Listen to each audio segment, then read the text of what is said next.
Dito tayo guys ng kamote. Sobrang laki nagbili kong kamote sa Migros. Tilan natin to. So almost siguro 80 grams ng isang malaking to. Orange lang yung nabibenta nila dito guys. Wala na ibang gulay orange. So ito yung dalawang maliit.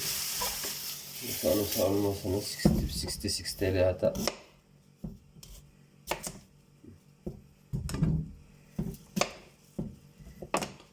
Yun siya guys. Kapag nagluluto kami ng kamote guys, nilagyan namin ng konting asin yan. Hindi ko lang alam din kung anong purpose ng asin yan. Basta nung pag sa probinsya ganyan ginagawa namin. May asin.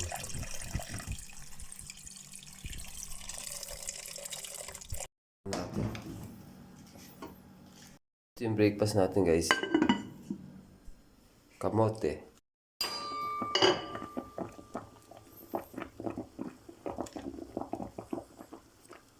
Ito na yung ating kamote.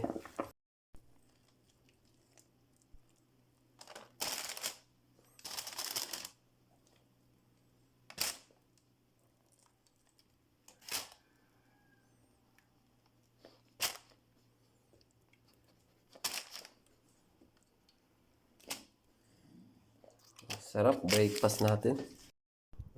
Sarap guys. Kamote. Kabantay di mga kakakaya. Aray, kamote. Kain tayo kamote.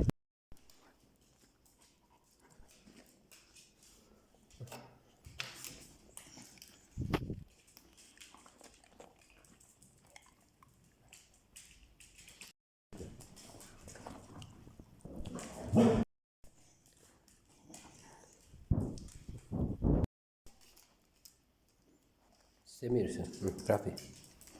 Jolly Celestial.